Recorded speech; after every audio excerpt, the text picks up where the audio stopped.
Ces images ont été diffusées jeudi par le comité d'enquête russe. Au milieu d'un champ enneigé, on y aperçoit la carcasse d'un avion ainsi que des débris épars et des cadavres. Moscou l'assure, il s'agit de l'endroit où un avion militaire russe s'est écrasé dans la région de Belgorod, frontalière avec l'Ukraine. Une allégation impossible à vérifier.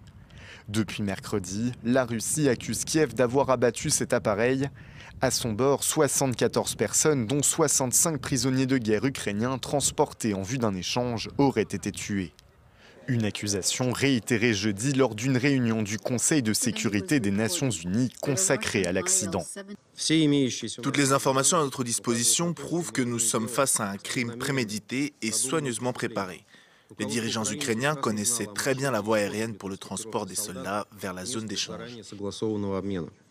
De son côté, Kiev confirme qu'un échange de prisonniers était bien prévu, mais que le mode de transport n'était pas connu.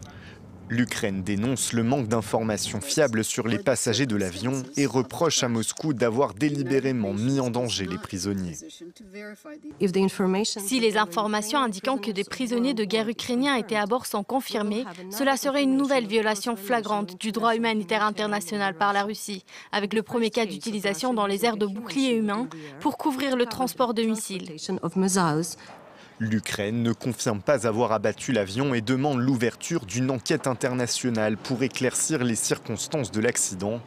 L'armée affirme qu'elle continuera ses opérations dans la région russe de Belgorod, un oblast régulièrement visé par des attaques de missiles et de drones ukrainiens en réponse aux multiples bombardements russes de l'Ukraine.